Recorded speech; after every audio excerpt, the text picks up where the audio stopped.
Welcome back, guys, to the Applying Logic podcast. I am your host, Rich, and I want to thank you guys for continuing to rock with me. Got a great episode in store for y'all today.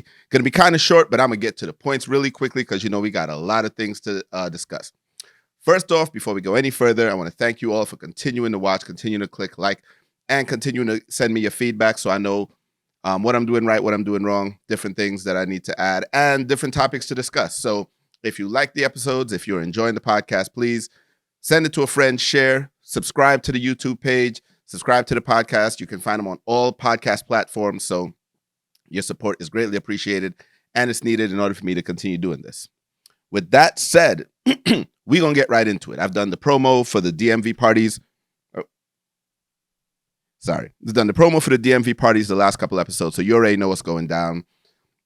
February 24th is PCP by the Hookie Life crew. Then Fetish, Ricky Platinum. On the 25th, he's bringing Pumper from the VI. The 2nd is Sekou Flex, Soca and Rum going down to Buena Vista Ballroom. Then on the 9th, Giovanni got straight Soca, and that night is SSS with Freeze International. So all that information is already out there. You can find them flyers on my page. You can click the link at logicpromotionsdc.com to get tickets to 3 of those events, and the others you can follow the promoters. So that's out the way. With that said, we on to what is happening right now. It is Carnival season. I'm recording this on the Friday before Carnival. I don't know when this episode is going to air this weekend. So whatever day you're watching it, everything I'm saying right now is before the actual Carnival Monday and Tuesday. My next episode will be after Ash Wednesday so that it will be a full breakdown of what was right, what was wrong, things of that nature. So with that said, we talking Road March. And of course, I'm gonna get to the elephant in the room later. We're gonna get to Monique and Shay Shay because that's the main reason I woke up early and was like, yeah, I gotta record this before the day gets started. I need to get this out. But for now, we're gonna start in Trinidad with the Carnival festivities going on. I have been watching videos and living vicariously through my friends who are in Trinidad right now. Everything looks amazing. The parties look spectacular. I'm feeling it. I'm in my feelings right now and everybody who is down there having a good time. Enjoy for me. Enjoy for me. My cousins are all having a time. Also want to shout out my cousins real quick. The Ramajay Mass crew. They're with Yuma this year. Lucid is the section. So I want to see all the Lucid videos, the pictures, everything. If you are in the Lucid section for Yuma, big up the Ramajay Mass crew. I want to see the pictures. I want to see the videos because so far the costume looks beautiful and I already know they're going to do their thing down there. So big up my cousins, Ramajay Mass and Yuma Vibe this year. Can't wait for Monday and Tuesday. That said, we're going to get into this Road March debate, conversation, topic, whatever you want to call it, because it is heating up. The race is not as one-sided as I thought it was. And by the time of the next episode, we're going to have results. So we're going to see what our predictions were, if they were right, if they were wrong, and how they all panned out. So as many of you know, if you're on the island or if you've heard the last couple of podcasts, the song DNA by Mikel Teja is clearly squarely in the lead for the Road March. And some of us don't like that. Not that we don't like the song. We love the song. It's a great song. We just don't think it is a good Road March song. And I'm going to do a little Road March explaining because I realized that I have some friends who have told me that they watch and listen to the podcast and they are not from Trinidad, have never been to Carnival. So for those of you who are Carnival pros and experts, indulge me for the brief explanations because I got to account for the people who may not know what I'm talking about. We ain't trying to lose nobody today, but this will be quick. So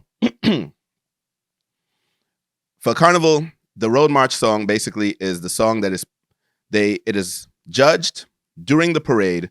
The song that is played the most at the judging points wins the competition of Road March. The artists have to submit their songs to the committee to be judged, and the judges count how many times that song is played by the trucks on the road during the parade.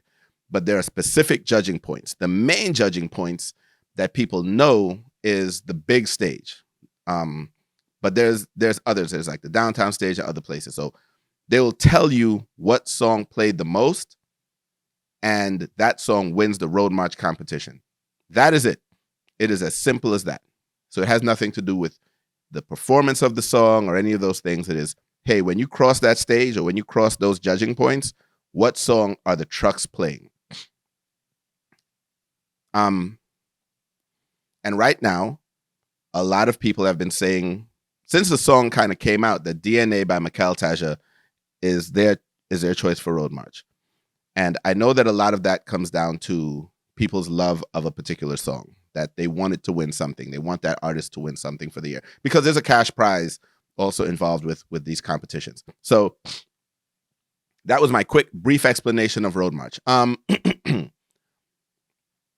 So Mikhail Taja is squarely in the lead in terms of people's opinions. And I want to preface my comments by saying something I said before and I have said for years. If you are not in Trinidad, registered with a band, playing mass, your opinion does not matter.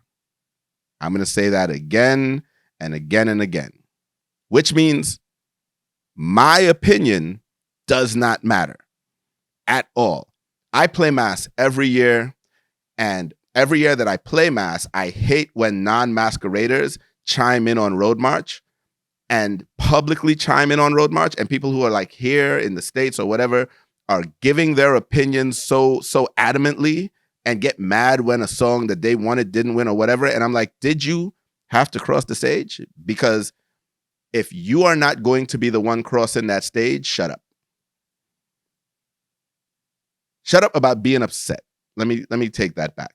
Not that you can't say what song you would like to, but at the end of the day, your opinion should not be taken into consideration by the band leaders, the DJs, or whatever, whoever it is that's going to decide what song is getting played on that stage. So this year, I'm here with y'all in the States. I didn't make it home. So my opinion on Road March is irrelevant, super irrelevant. I want to make that very clear. So I'm not even being a hypocrite. The people who are playing mass, who have spent their money, who waited all year to be in Trinidad, to go on the parade, to cross that stage. And if you've never done it, it is a euphoric feeling to cross that stage Carnival Monday and Tuesday, specifically Carnival Tuesday, when you're in full costume. It's undescribable. This coming Tuesday, I am going to be in my feelings. I may shed an actual tear because I'm not there. I'm not doing that thing that I love to do. So everything I'm about to say from here on out is opinion, and it is all completely irrelevant to what should and should not happen on the road, because the DJs and the band leaders and whoever it is that makes the decisions what is played that day should only be listening to the actual masqueraders in their band. Those are the people whose opinions are going to matter when it comes down to it Monday and Tuesday.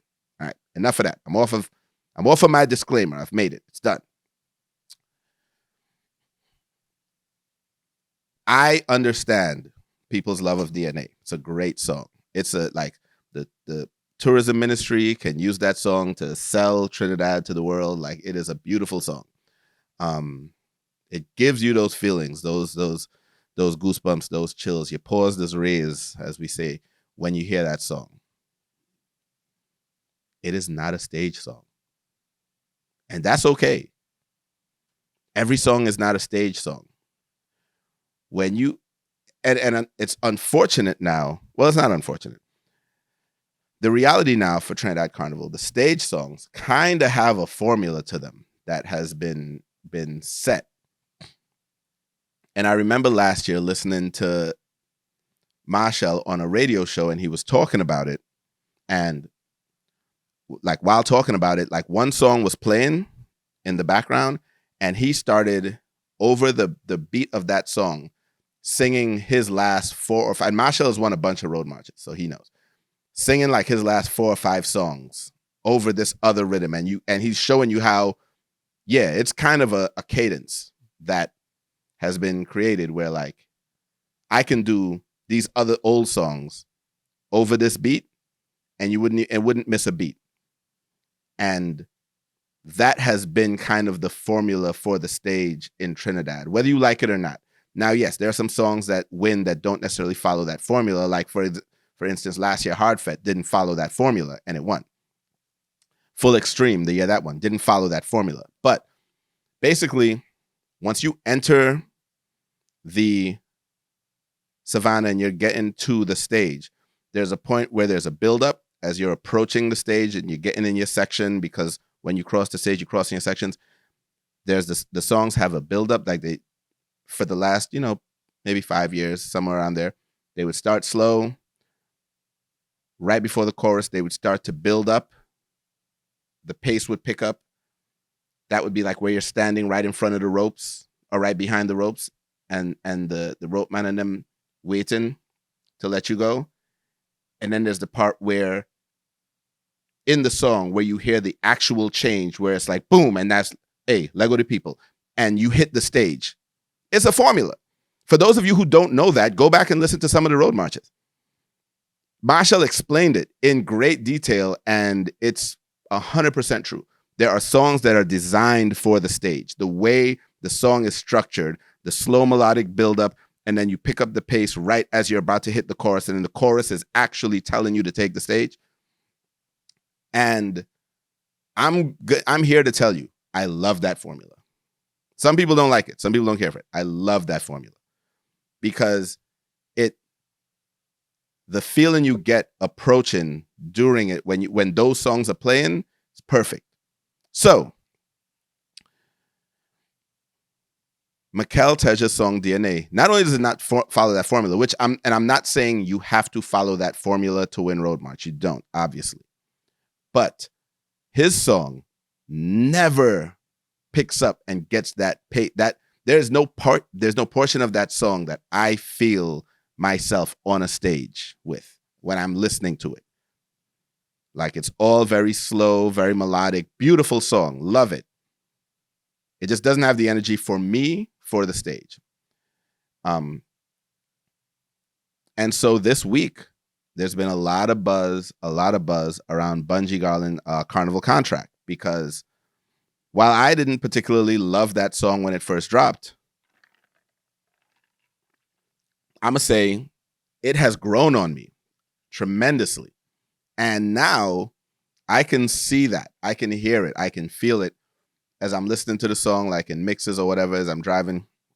I'm like, yeah, no, I see it. I see why the momentum has picked up for this song. I see why people are saying, yeah, no, this song could be it. This song could be the one. It's not my choice. It wouldn't be my choice. Of the songs I've heard this year, Kerwin and Shal Document We is what I would like, what I would have liked, but it's fine. That song is going to do fine in parties after Carnival, so we're not even worried about Road March. But for what I'm hearing from the people on the island are saying the two choices are, I'm liking Carnival contract way more than DNA. And that has picked up steam. And I know from talking to people that a lot of folks are starting to, as they go to parties and they're hearing the songs, they're realizing, or they're feeling the same way that some of us feel, or that I feel, like, yeah, DNA is lovely. We love the song. Just, I don't want to cross the stage to it. So right now we're going to see what actually happens when Carnival Monday and Tuesday comes, because those are the judging days. And I wish luck to everybody involved. And again, like I said, my opinion, completely irrelevant in this because I'm not playing mass. And with that, I want to make sure that I stress DJs and band leaders, the folks that you need to be listening to, the people that you need to be paying attention to are your masqueraders, the ones who are registered in your section, who you have an obligation to perform for. Because I saw it this morning. A Facebook friend of mine posted on their page, hey, DNA or Carnival contract. And I'm looking at the people. I didn't comment. I just clicked the comments to see who was commenting. And I'm looking at the people commenting. Every single comment came from someone who is here or who is in New York or who's in the States.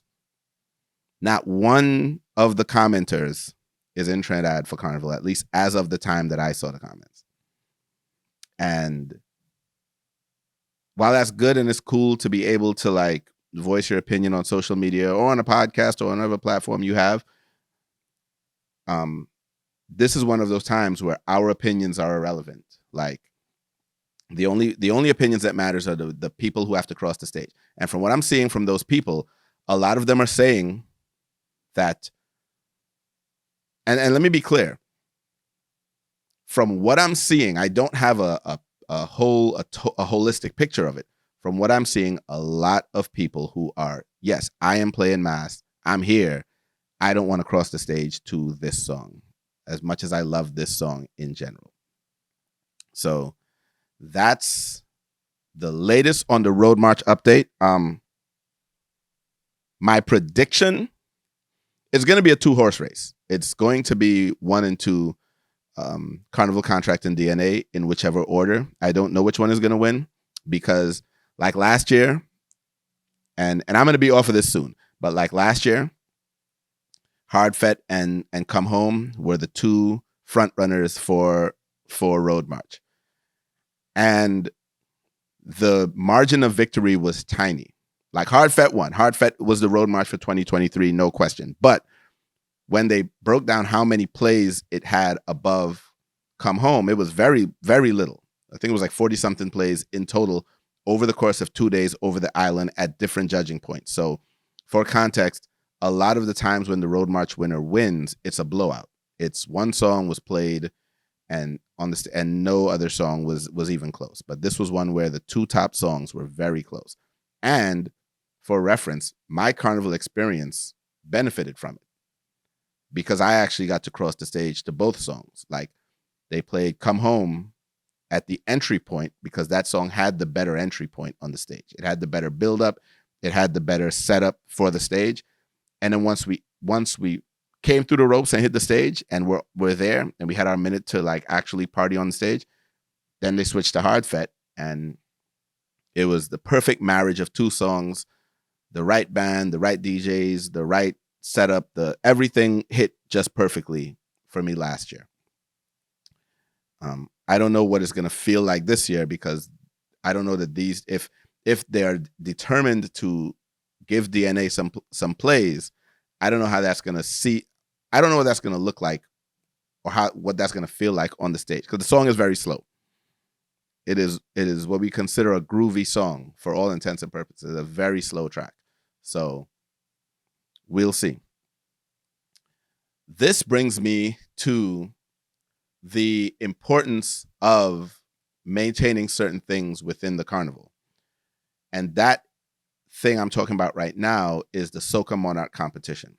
So for those of you who have been following and who understand and who know, Soca Monarch started 20-something, maybe 30 years ago. I can't remember how long ago, but it started and it was a private entity that started this competition. It is not a part of the Trinidad, the Carnival Committee's list of things that they host and they sponsor.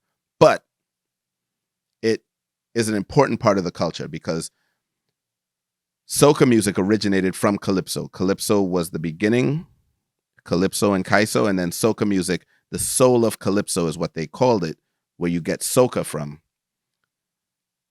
That has gained a lot of the popularity and the majority of the influence over the last 30 years in Trinidad. There was a point where calypso was king. It's not anymore. It's soca now. And every year they would crown the Soca Monarch, the person who had the best soca song of the year.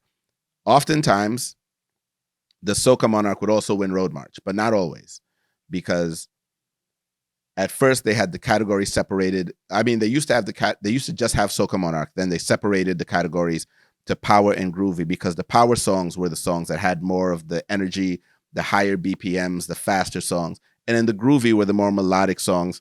And they wanted to show appreciation to both. They wanted to reward both types of music. And they separated the categories. And it's bounced back and forth over the years where at times they would combine it again to make it just one Soca Monarch and then they separated it again. So the bottom line is the Soca Monarch competition is based on performance. It's a concert, it's a show, and you have to go out and perform your song. So you get to bring on whatever dancers, use whatever pyrotechnics, whatever stage things. Your stage presence matters, your vocals matter, your ability to perform the song live matters. And that competition was great because it gave a lot of artists an opportunity to showcase their talent. It gave a lot of young artists an opportunity to get their songs in front of big stages and in front of a lot of people, to give their songs more reach. And it was a big thing on Carnival Friday night that people loved attending at one point. But as years went on, the contest itself lost popularity. A lot of the bigger artists stopped competing because there was years and years where, like, when it first started, like Super Blue, and I'm dating myself right now, like Super Blue was winning a bunch of competitions, and then Marshall won a bunch, but then he stopped performing. Kess stopped competing. Bungie stopped competing. Destra stopped competing. I'm naming all of the big, for those of you who don't, I'm naming all of like the big legacy soca artists in Trinidad. All of them stopped competing in Soca Monarch. So it became a competition of a lot of new up and coming rising stars, with a few of the older stars still trying to like win their first one or compete just for the purposes of keeping the competition alive. And year after year, turnout became less. The popularity of the contest became less. People were invested to know who wins Soca Monarch, but the actual attendance, the actual participation started to dwindle. And then last year, the competition, they canceled it. And that was the year that a lot of people, including myself, learned that it was not actually a part of the NCC, the National Carnival Committee, that it was a private entity that has been putting on Soca Monarch all of these years, but because it was embraced by the government, it became something that they included within their other competitions, like Band of the Year, Calypso Monarch, and everything else. But it was a private entity that put it on, and they were the funding for it was subsidized by the government. And I promise I'm not taking too much longer with this. So after they could not come up with the funding, and the government did offer them, like, hey, we'll provide you this much money as a grant, and we will find you a venue. They just couldn't make up the difference. That entity has mismanaged the Soca Monarch competition and its funding and everything. If they were not able to generate the funds and generate the things that they needed to do to put the competition on with help from the government. They wanted the government to fund the whole thing, but they'd be able to take the profits. And that was just ridiculous. So anyway, long story less long, competition was canceled last year. The government vowed that, hey, we are gonna bring it back for next year, blah, blah, blah, all this other stuff they said last year. They announced like a week or so ago that it wasn't coming back. All right. We all kind of expected it. We didn't hear anything. We didn't see anything about semifinals, so we knew there was going to be no Soca Monarch this year. And the competition might be dead. I may be appealing for something that may never come back. I'm just saying the importance of the competition is being highlighted here, because right now you have artists who only have one metric to measure the value of their song for the year, and they only have one opportunity to gain any kind of recognition for their song, which is Road March. The problem with Road March is the way it is judged does not lend itself to being something that is inclusive of all of the soca. Road March is judged specifically at the judging points. So you need to create a song that plays well at the judging points, i.e. the stage, in order to win Road March. So you may have the best song of the year, and you may be the best performer of that song. But if you cannot make that song a stage song, then you win. Then the recognition you get is just that, hey, he made a good song that year. Whereas Soca Monarch allowed you a platform to perform and compete and get recognition for creating something that was great that year and that you were able to showcase to people and present it to them and do that better than any other soca artist, and you would win something for that. And it did not have to follow the formula to make it a good song for the stage. Why I don't think the stage thing is an issue is simply because the stage is a place where the masqueraders get to enjoy their carnival experience in a way that you cannot emulate anywhere else. So that absolutely has to be preserved. So I don't actually want, I don't want the way the road march is judged to be changed. And I don't want to now start to say, well, okay, well, maybe we should play other songs on the stage, because I don't think that's the solution to the problem, right? I don't think that the way to fix it is saying we shouldn't just have these kind of formulaic stage songs for the stage, that we should embrace different kinds of music as ways to cross the stage. No, because I'm going to tell you, that euphoric feeling of crossing the stage to some of them songs that have been crafted for that is irreplaceable. I could say make the songs better, make different songs, find different ways to craft it for that. But I want artists making their songs for people to cross the stage to, because it makes for a better carnival experience. I am also saying that there needs to be another way to reward artists who don't necessarily make those songs, but still make good songs for carnival. And that was Soca Monarch. That was a competition where, you just had to make the best song. It did not have to be a stage song per se.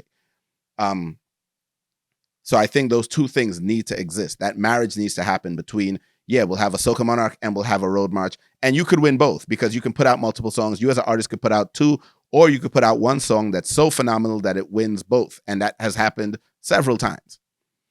I do believe there needs to be a power and a groovy component to Soca Monarch. And I believe both need to be rewarded the same, because as some of you know, in the past, the groovy competition would not receive the same prize money as the power competition, which the power was, at the time, what was prevalent in Trinidad was power soca, that fast-paced music.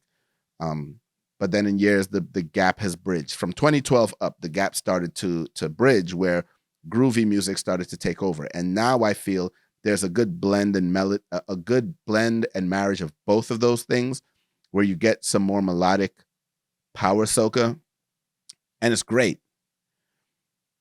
But I think that there's room for all of them. There's room for the straight up power soca. There's room for the groovy, more melodic soca. And there's room for the songs that are designed for the stage, and they should all be rewarded and awarded. And if not, then I think the way road march is judged needs to be changed. And this is more difficult, because you now have to find a way to count the number of songs at random points throughout the parade, which I believe is probably more difficult logistically than just doing it at the judging points, where the people are going to cross. Everyone's going to pass the Savannah stage. Everybody's going to go through Socadrome. Half of the bands are going to go through downtown. There's certain places that all of the bands are passing.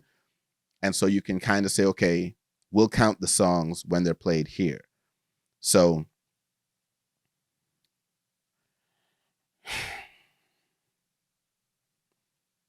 all of that to say that there are a couple of things that I think should be tweaked and changed. And we don't know who's going to win this year, because, like I said, I'm recording this before the results. But I do know no matter what the results are, there's going to be somebody upset. Because if DNA loses, all of the people who were rooting for DNA from their couches and not playing mass are going to say, oh, the Soca Mafia strikes again, and they picked who they want to win, and blah, blah, blah. And if DNA wins, all of the masqueraders who did not want to cross the stage to that are going to say, yo, this was not my pick. There were other songs I wanted to cross the stage to. And every year there's people upset about one thing or the next.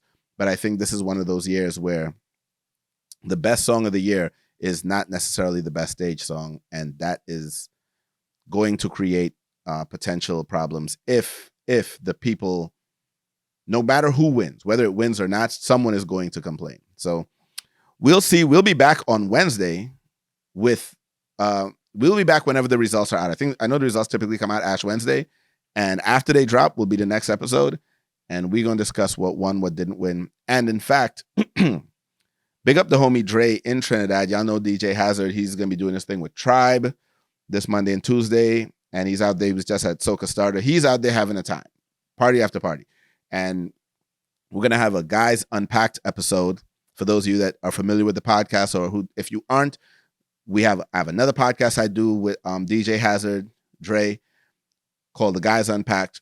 When he gets back from Carnival, we are gonna have a Guys Unpacked Carnival recap episode, and since he's there and he's moving, we're going to get all of the on-the-ground details from him. So make sure you follow that page. You subscribe to the Guys Unpack podcast, because that's going to be where the Carnival recap is. I wasn't there. I can't do it without him. So that is that.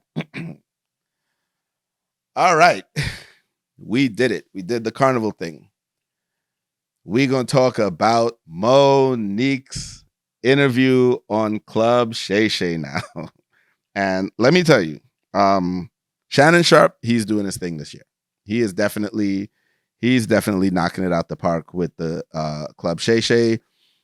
In general, Shannon Sharpe started knocking it out the park, and I'm happy to see it. I've said it before, but like after what happened with Undisputed, which everyone who watched it and all of the sports fans and the Shannon Sharpe fans and the people who followed it, they saw how crazy that looked in general.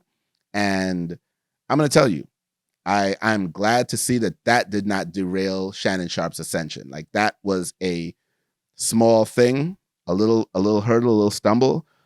And in the end, he won the marriage. No questions asked. I mean, he won the divorce.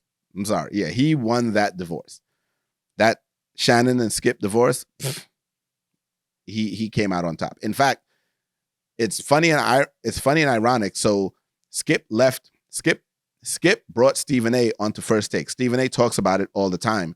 And Skip brought Stephen A onto the show. Skip brought Stephen A onto the show at a time when Stephen A's career was in a downturn after he had gotten fired. And Skip resurrected Stephen A's career. And then Stephen A. Smith started to ascend higher than Skip and become more popular than Skip when he became a full-time debate partner on First Take. And then Fox Sports started, offered Skip a bunch of money to come over there. He decided, you know what? I'm going to leave First Take. I'm going to go do my thing over here. But brought Shannon Sharpe on and started to help Shannon's ascension. Shannon became arguably more popular than Skip. He's more likable. He's a great debater. And he's a personality. He's a media darling. He understands the media. So I used to watch Undisputed and First Take. I liked both shows. I like debate shows and I like sports debate. I like sports. So Undisputed was only watchable to me because of Shannon Sharpe. I am not a Skip Bayless fan. I do not like him. I do not like his takes. I don't think he's good at debating. I don't think he's good at television. I think people tune in to hate watch him most times. I could be wrong. But I only watched Undisputed because of Shannon Sharpe, not Skip Bayless. And after the fight that was cringeworthy, when they basically let Shannon Sharpe go, I haven't watched a single episode of Undisputed since then, personally. I know the ratings were down, and the show is unwatchable to me. Like I can't even give Skip the time or energy. So anyway, so Shannon Sharpe this year, like with the Club Shay Shay podcast, and I can say from maybe about the Brittany Renner episode to now, oh yeah, he been on a roll. He has been on a roll. And there's been episodes in between then, but there was like Brittany Renner, Cat Williams, and now Monique. Like I said, there was other episodes in between that, but those three really started the ascension of that podcast to the stratosphere for me. This Monique interview was, to me, not as engaging as the Cat Williams one, even though it seemed like that was what Monique was going for, because she referenced that Cat Williams interview a couple times during her interview. So I know that she kind of went on there with that mentality of, hey, yeah, we're going to generate this type of buzz. And I'm sure like the producer, I'm sure Shannon also was aiming for that type of thing. But Cat's funnier than Monique. There's nothing wrong with saying that. Cat Williams is funnier. And again, I'm not trying to compare the two just for comparison's sake, but they were both on there, and she referenced the Cat Williams interview a few times. So it gave the impression that she was aiming for that. But it didn't land as the same with me for a few reasons.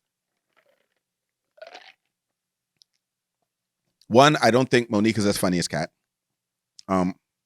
Cat came out the gate swinging. Like, he came out the gate like, let me tell you about this one, and let me tell you about that one, and here's what this one does, and blah, blah, blah, blah, blah. And he named names, and he took numbers, and it was fun television to watch, or fun podcasting to watch, watching it live. And then there were a lot of things that he said that were new to people, or that he said a lot of conspiracy theorist type stuff that you're like, if you're into if you buy into the what happens in Hollywoods and the Illuminati and all of these things, like if you're buying into it, then he hit all the buttons. He said all the things to get you to pay attention, right? Whereas Monique really just rehashed a lot of everything Monique said. I have heard her say in a previous interview at some point over the last 5 years. From the time she called for the Netflix boycott to now, I've heard just about every story at some point following Monique. I like Monique. So I usually listen when she does a podcast or when she does an interview or whatever. I'll always listen to what she has to say. And so that's why on this interview, I've heard every one of those stories before, I think. I don't believe I heard anything new. So the impact was decreased because it was nothing, I'm not going to say nothing original, but it was nothing new to me. Add to that the fact that I don't think Monique is necessarily as funny as Cat. So I don't know that this interview is going to have the same impact, is going to do the same numbers or anywhere close. Like, it'll be good and people will tune in and watch it. And like I said, Shannon is he's killing it. But let's get into what she said. She talked about what happened with her, Tyler Perry, and all the different artists and people that she told. Like, she started with that she sent Shannon Sharp the audio of her conversation with Tyler Perry off air. And it sounds like he did, from what she's saying, he admitted to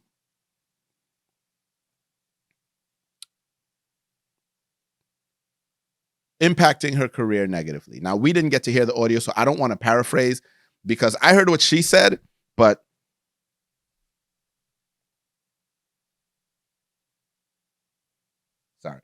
I heard what she said, but because we don't get to hear the actual audio, I can't talk about what is on that audio, right? But apparently Shannon heard it. He heard him confessing, admitting that he was responsible for, or what he did impacted her career, etc. And she brought that up several times, and she kept going back to that. She kept going back to Tyler Perry and Oprah and the things that they did that have impacted her, that held her back, that Oprah, bringing on the family members and stuff like that. And you can tell from Monique's demeanor that she's still really hurt by that, it seems. Like, those things have had such a lasting, profound impact that she's still holding on to her feelings regarding those things. And that's valid. Like, if somebody does something, because like she said, if someone does something that costs you tens of millions of dollars, at what point are you going to be like, nah, we cool? Like, I would have to be hundreds of millions of dollars up to be able to get over being losing tens of millions of dollars. And I don't believe Monique is hundreds of millions of dollars up at this point. So, yeah, I'm absolutely going to feel some type of way about somebody who did those things to me or who's impacted me that way. I just while I sympathize, it was just okay, 2024, and we're still hearing about what Tyler Perry did, what Oprah Winfrey did. We're hearing the Kevin Hart part of it, which that I would say I don't think I've heard that Kevin Hart story before, but even that wasn't much of a story. Like, okay, so as you tell it, uh, Kevin Hart agreed, said he would talk to Tyler Perry on your behalf. Like 3 or 4 other people within the course of you telling your story did. And he said he talked to Tyler Perry. Tyler Perry didn't want to discuss it anymore. So as a man, if I'm getting involved in someone else's issue and one person is saying, dog, I don't want to talk about that. Like, I'm not going to push you to say, hey, no, we have to talk about it. We have to discuss that. So many people, a few people in that story, that in the stories that you told, did reach out to him, and he gave them all the same answer. I don't want to discuss it. Okay, cool. So Kevin Hart comes back to you and says, well, we're going to do things. We're going to do big things. We're going to do this. We're going to do that. And he doesn't follow through on those things. Maybe he got phone calls afterwards. Maybe the powers that be hit him up and said, nah, you know, don't work with Monique because of X, Y, Z, whatever. I completely understand you're being upset because Kevin, you know, he offered to do a thing and that thing never came to fruition and you were never able to set up the deal, and that may have impacted you before. But I'm also like, okay, we don't know from Kevin Hart's side of this what actually happened on his end. What caused him to not call, what caused him to not reach out or whatever. And because we don't know Monique, like we're not in that realm, we don't know the behind the scenes things, how much of what people are saying is true, how much of what people are saying is reality. I'm not quick to just vilify anybody yet, because I've also seen on TV the nasty side of Monique. Like, we saw how she did attack certain people. We saw the things, the salacious stuff she said about certain people. So it's like, yeah, it's easy to now decide, okay, when I have the time and the energy and the effort to come and sit on the podcast or the interview or the Breakfast Club or whatever, and really just be eloquent and be calm and be motherly and give the sage advice and really be warm and welcoming, that yeah, I can be very endearing. And I believe it about Monique. None of this is me saying that it's an act. I believe that is who she is, but I also believe that she probably has a nasty side too, and you hear that from some people. So I'm not gonna vilify Kevin Hart right now, because again, he hasn't responded, he hasn't said anything. So I don't know what caused him to I don't know the truth of him just not calling and pulling out of the deal. And if it is true, I don't know what caused it. So I can only get into the stuff that actually did have some some feedback and some reactions and things. Because again, she didn't play the audio from Tyler Perry. So while I don't think she's lying, I'm not going to call her a liar, but we didn't hear it. We didn't hear what was on the audio. Shannon Sharp heard it, and she said she sent the audio to other people. And I don't knock her for recording him. If it's legal to do it in the state that you're in, because again, some states in the US are one-party states where only one of the people in a recording needs to know it's being recorded, and that person can be you. So depending on your state, depending on the state it's recorded in, I can record our conversation without telling you, and it's completely legal. DC is one of those states where if I record a conversation between me and another person, completely legal, because you don't have to know. It's more to prevent the police and law enforcement from recording a conversation between two people and neither one of them know that they're being recorded. But as long as I'm a party to that conversation, I can record it, and that's completely legal. So I'm not even knocking her for recording it, because if I know that you're about to say something that may or may not impact me monetarily, yeah, I'm going to record it.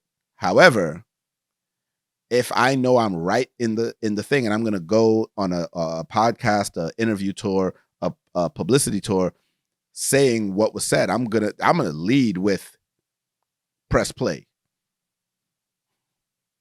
because now you can't cease and desist me on any of it, because I recorded it legally and it's in my possession and it proves my case. So I'm not sending it to anybody behind the scenes. It's going to be public. So you will hear what was said, so that I'm gaining the favor of the people who may not believe me. But that's neither here nor there. But I'm just saying, I'm not talking about that. I'm going to get on the DL Hughley part, because that part was addressed publicly, and that was responded to, and that was an old beef that has resurfaced, and it seems like between them two, it's just going to be up forever. Like, it feels like DL Hughley and Monique just is just always going to be what it is between them. So Monique retells the story of going on DL Hughley's show, and they decided to play a game of Would You Ever? And the topic, I'm not even going to get into what the topic was, because it was something that was implying potential. It was like, I'm going to tell you what it is. She's like, would you ever, would you rather is the game. Would you rather your husband had sex with a man without a condom, or with a condom, or sex with a woman, Corinne Steffens, without a condom, I think was the game. I could be wrong, but whatever it was, Monique wasn't having it. And if you listen to the interview and you understand Monique's relationship with her husband, she worships this man. And for all accounts, he does the same. So that's not even the point of this. Like, she was just not here for a game that would be putting her making her make a choice that put her husband into two precarious situations. She's like, I don't even want to play this. You know what I'm saying? And so she goes on to talk about, well, what do you gain from this? What part of this is positive? How is this uplifting us? Blah, blah, blah, all this other stuff. And it's true. Like, that is a question that was so unnecessarily salacious that I understand why she wouldn't want to answer that, like, on air. Like, why would I? There's no right answer to that. You know what I'm saying? It's like, you ask a straight man, like, you wake up with a thing in your butt, would you take it or leave it? Like, there's no right answer to that question if you're straight. You know what I'm saying? So it's the type of question that's deliberately meant to be a no-win situation. And to her credit, she didn't answer it, and she called DL, and he answered the call. Now, from her perspective, he was very dismissive of her.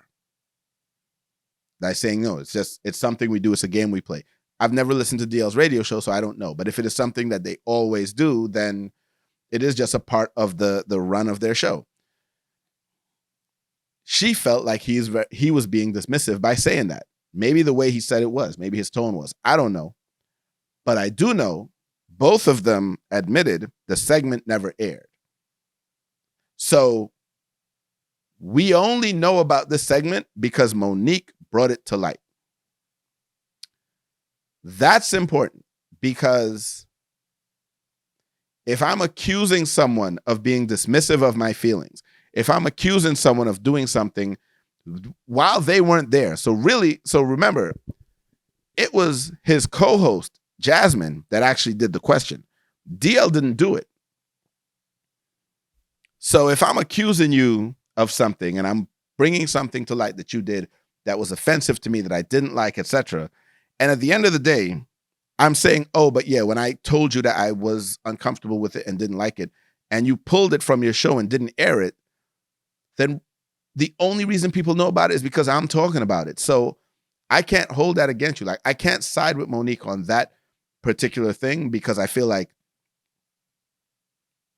regardless of how you felt about how he responded to you, he didn't air it. he respected your wishes. You didn't want it aired, he didn't air it. End of story. Like, it's a game they play. I didn't think it was a good question. Some people thought it was a fine question for Would You Rather. I thought it was a dumb question, but like, end of the day, it never aired, right? So Monique went on to talk about the thing that we all heard a couple years ago about the who's headlining. And this is when I did not side with Monique at all. I thought Monique was nasty for this. When because there was a dispute about headliners on a show, and they were both showing like the contract and the memorandum and the arrangement and whatever. Monique felt like Monique was told she was supposed to be the headliner. DL ended up headlining the show, blah, blah, blah, whatever. She feels like he undercut her and went and complained to be made the headliner, whatever the case was. However you want to look at it, word it, verb it, phrase it, if that night he ended up being the headliner, that means that the promoters of that show decided they would rather not lose him. They would rather lose you than him if they had to pick somebody to be mad. They would rather you be mad than DL be mad. So at some point, somebody in charge said, okay, regardless of what was said, DL is headlining now. End of story. So even your attacks on him at that point and the things that you said that night, because we all saw most of us seen the video, and the things that you said that you brought out about his family, that was nasty work. It was. At the time, it was nasty work, Monique. Like, we're not going to sit up here and pretend like you were the victim in that situation. I'm not going to sit up here and pretend like you were the victim in that situation. So even you bringing it back up now is actually reminding me, as a fan, that, yeah, you was nasty back then to him. And of course, DL responded because, now you're bringing it back up. You're putting it back in the forefront. Nobody was thinking about you and DL in 2024. Nobody. Neither one of y'all was really on most of our minds in 2024. But you brought it back up. And now those of us who remember that ugly incident are kind of looking at it like, yeah, yo, Monique was wild. At least I am. Because I know there are other people who are not going to feel the same way. I'm like, Monique was wilding. So that I didn't think played well to you. Now, DL responded. And in DL's response, I will say he did what a lot of the people who responded to the Cat Williams stuff, which is why it makes the Cat Williams interview so much more impactful to me. Most of the comics that responded to Cat Williams responded with I'm gonna take the high road. I'm not gonna respond to that. They gave the response that wasn't a response. It was like, we're not addressing that, because and people speculated that a lot of that was because they don't really want that smoke. Like Cat probably really exposed these dudes, and now they gotta kind of respond in ways that's like, let me watch what I say. DL went right at Monique. He went right back at her. He called her a liar. He called her this. He was like, she's lying. Like, so I will say, in DL's response to Monique, it does undercut some of the validity of what she's saying. And to me, I was on this side back then. I'm still on it now, that I don't really care who was headlining that. If the night of he's meant to headline, then everything you said about him on that stage was out of line. Like, everything you said about him on that stage was out of line regardless. But now your reason for saying it was even worse to me. So you didn't win any points in that regard. Where I will say, though, that Monique really, really hit home was some of the other stuff she talked about. Because I'll give you, even though I didn't actually hear the Tyler Perry video, I believe Monique. I believe Shannon Sharp. I believe that what was heard on that audio was her being blackballed. I believe she was blackballed. I believe all of that stuff she was saying about like Oprah and Tyler Perry and not even believe. The thing with Oprah and bringing her family on the show, I side with Monique on that. We go back to the Netflix controversy. One of the things I don't particularly care for about Monique, I don't like her willingness to take shots at people who have nothing to do with what's happening with her. So even like when we go back to the Netflix controversy, a big part of her problem was pay discrepancy. This mic messing with me. Was pay discrepancy between her and other acts, other artists. And frankly, worry about yourself. Like, yes, you always want to, if you have examples of discrepancies in pay, you bring them to the forefront in the process of negotiations. But then when you take it to the public and you're like, well, this person got so and so and that person got so and so and blah blah blah blah blah. Now you just look.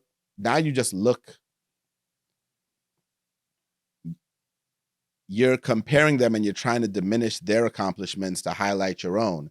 And that to me looks bad. To me. I can talk to you in private, like as you're negotiating a deal with me and you're saying, hey, Rich, we'll pay you this. And I can be like, no, because you paid so-and-so this much and I'm better than that person. Here are my accolades versus theirs.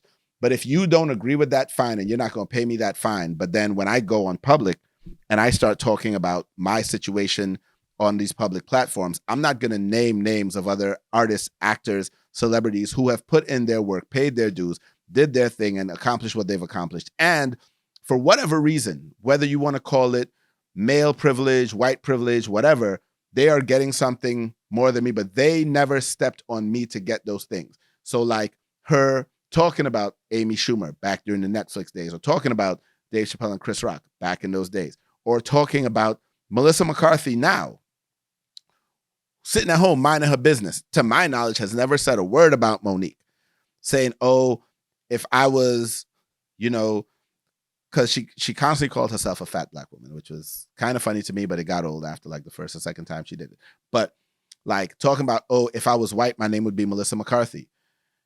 Okay, whether or not you agree or feel like one person is better as a better actor or funnier than the other or whatever, you're comparing their careers, or you're talking about how much money one has made over the other,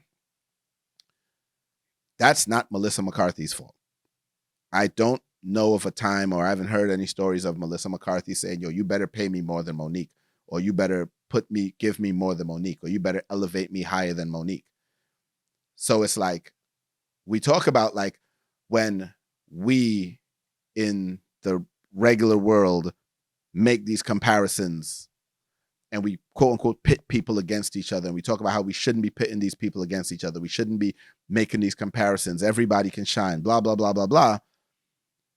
But then I'm not saying you have said this, but I'm like, you are the actual person making these comparisons that nobody else was making. Nobody was comparing you to Melissa McCarthy. Nobody ever woke up and said, damn, you know what? You know who Monique is more funny or less funny than? Melissa McCarthy. Nobody did. That's unfair to her, I think.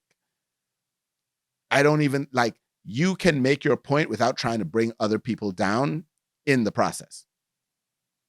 And because no matter how you said it, it was a shot at her. Like, you can try to dress it up. You took a shot at her by saying that she does not deserve what she got over me. I should have as much as she has. I should be at the same level she's at. Worry about yourself. Your problems can be legitimate without making it about another person who, I get it when you go in at the people who you fighting with. Like, you fighting with me, you said something about me, you held me back, cool. I'm going to fire at you, I'm going to call names, I'm going to bring up incidents. Some of these people has never said a word about you. So it's like, that's the part that I know with some people and people that I've talked to before we even aired, that has rubbed people the wrong way when it comes to Monique. Everything is about this person got this and that person got that and I didn't get that and blah, blah, blah, blah, blah. And it's like, yeah, we can point out pay disparities again, but like, when you start naming people, you are, and again, not people who have wronged you. The people who have wronged you, I keep repeating this, it is perfectly fine to name the people who have wronged you. So I'm not even knocking you for naming Tyler Perry or Oprah or whoever it is that you have a vendetta against. It's the folks that you are just comparing what they made or what they were offered to yourself. Because in those regards, you are diminishing those people's accomplishments, or you're saying they don't deserve that and I do, or you're saying they deserve it and I do too because I'm on the same level as them. And you may be in your mind, but in the mind of the people who are making the decisions and cutting the checks, maybe you're not. And at that point, like, I don't know, work harder, like do something, but The way you going about it is nasty to me. I will say, because this was supposed to be about the things I'm giving her credit for. I did like her undressing of Tiffany Haddish. I did enjoy that. The way she read Tiffany Haddish was classic. No notes. Chef's kiss. Absolutely perfect. I am not the biggest Tiffany Haddish fan. I don't hate her. I don't wish on anybody's downfall, and I don't and prayers to her for what she's going through. But I will say that what she said was out of line. Tiffany Haddish.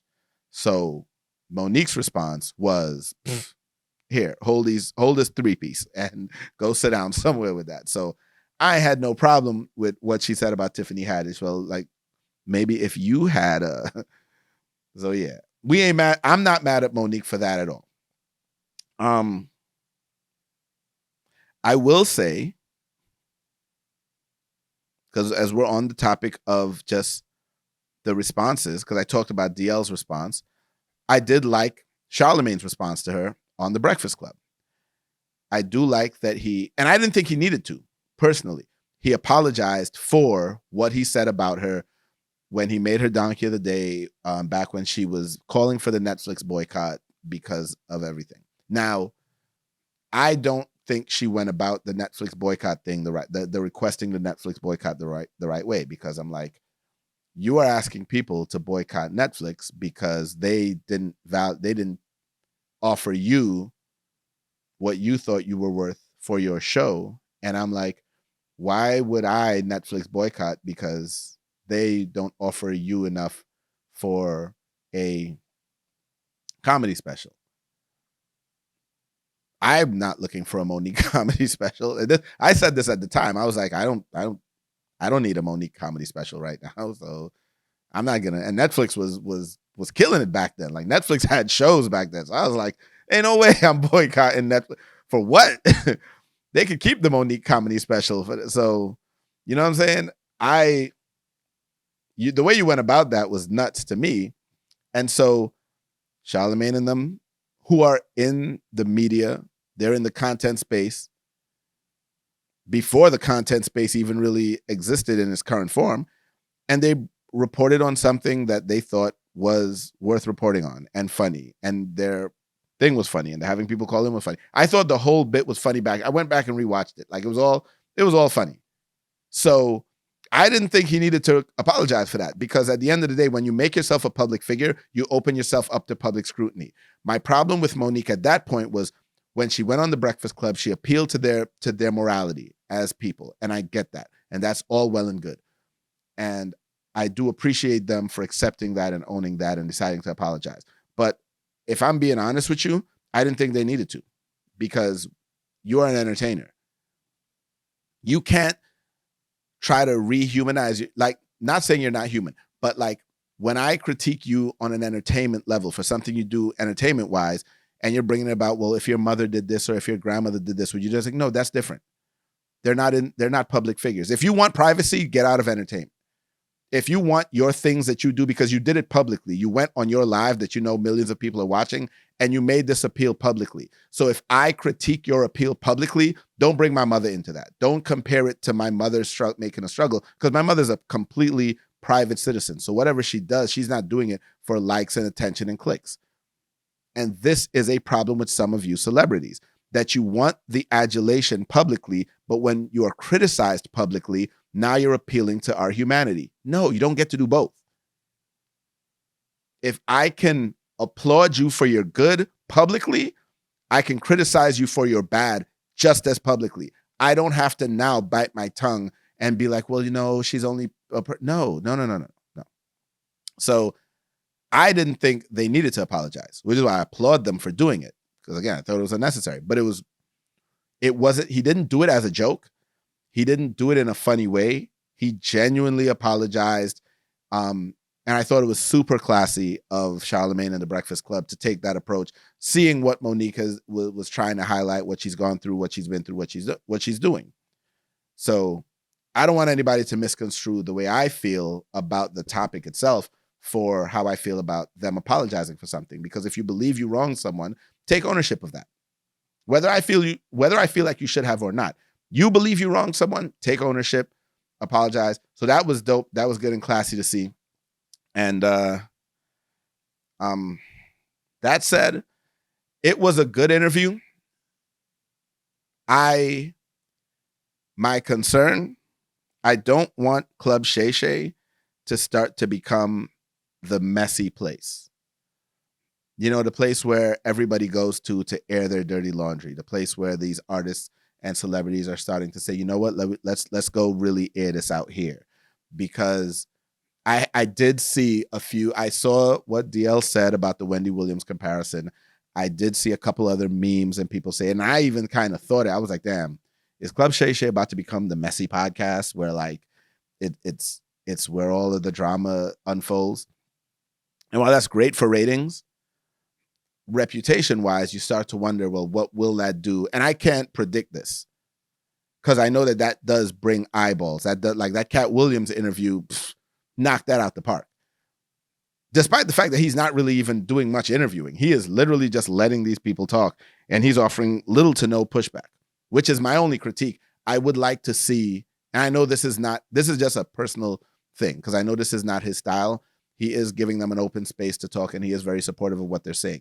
I would like a little pushback on some of the stuff. I would like some more, like, if something sounds crazy, for you to just not let them say stuff that sounds crazy. Like, it's okay to craft some pushback, but that's not your style, and that's a personal preference. So I'm not trying to tell somebody who's doing hundreds of millions of views what to do from my little space. Don't think that's what this is at all. This is me as a viewer saying what I would like to, but I'm still gonna watch. I'm still absolutely gonna watch. But I did see some of the Wendy Williams comparisons, and I think those are unfair because while the topics and the content itself is getting a little messy, it's not Shannon Sharp going and finding people's information and putting it online. It's not Shannon Sharp digging up people's dirty laundry and putting it online. It's not Shannon Sharp exposing things that people didn't want to. Those are things that Wendy Williams did. I'm from the 90s New York Wendy Williams on Hot 97 era. We remember how vicious Wendy was in her heyday. Even before the talk show, like radio Wendy Williams was all the gossip, all the tea, all the information. So that's not what Shannon's doing. Like, if you a celebrity, come on there and air your business out, and I give you the platform to do it, cool. But it's like the Wendy Williams comparisons are very different. And it could be an insult to either Shannon or Wendy because what Wendy did was she went out and did the work, whereas Shannon is having people come on and talk.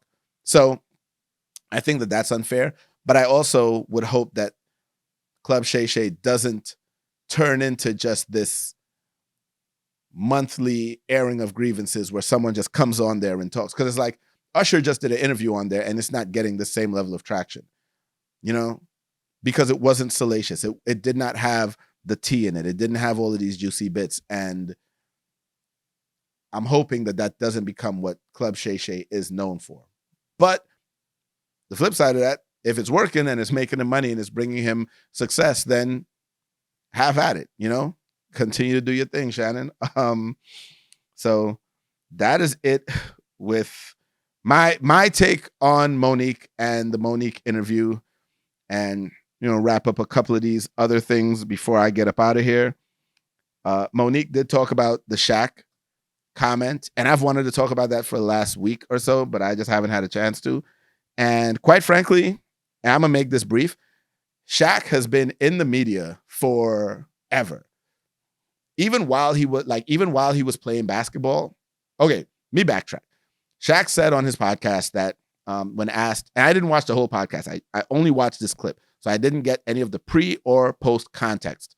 But he did say that a man should never open up to a woman because, like, he was asked, when should a man open up to a woman? He said never. It was him and Country Wayne on there, and they both kind of echoed the same thing. But basically, they alluded to, like, not even alluded to, they said that if you open up and you open up to a woman, you give her ammunition to use against you. Like, she's gonna throw it back in your face in your low moments, in your vulnerable times. Like, you get into an argument and they're gonna use it against you.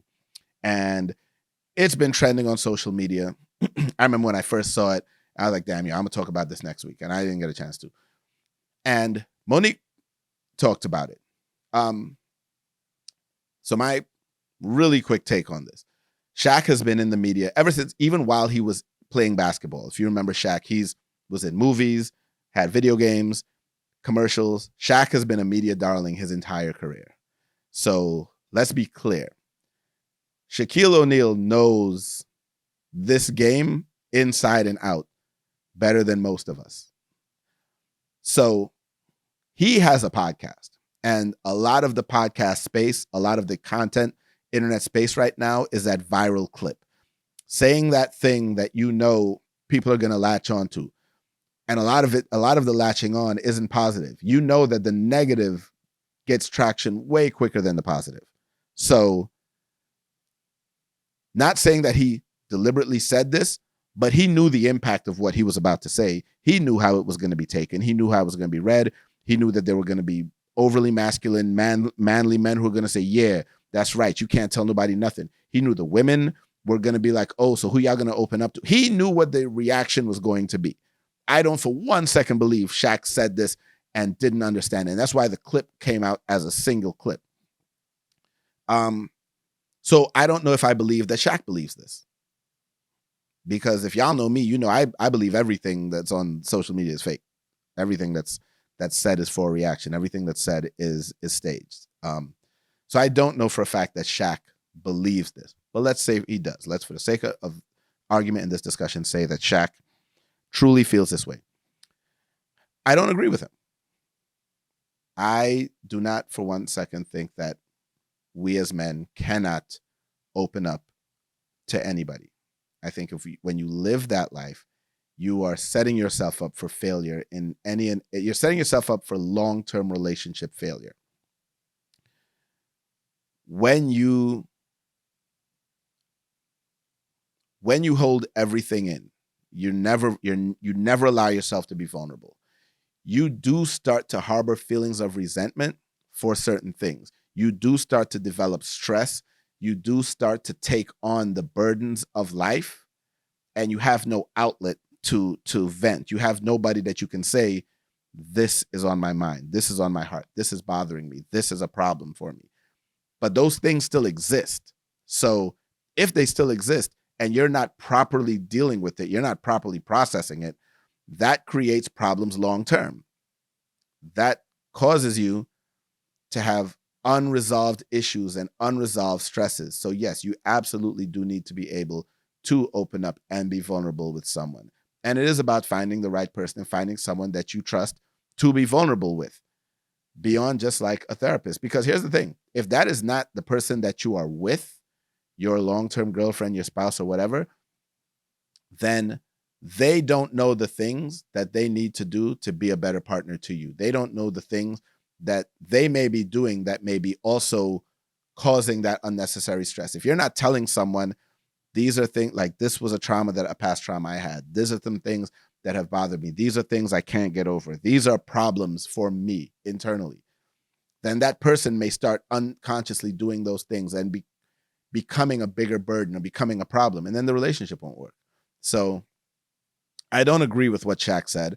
I don't believe that he fully meant it. But also, I could be wrong because, I just have my beliefs and my opinions on it. And I know from reading comments, I've seen a lot of men who feel the same way, that you shouldn't open up and blah, blah, blah, and you shouldn't be vulnerable, etc. And I do think it's a sad way to live. I do think it's an unfortunate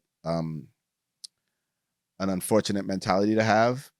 And it does hurt. It is not hurt, but it is unfortunate that someone on as large a platform as Shaq says something like that, because then you will get the men who latch on to that and believe that that is the right way to be. But to each his and her own. But those are my thoughts on the Shaq thing. I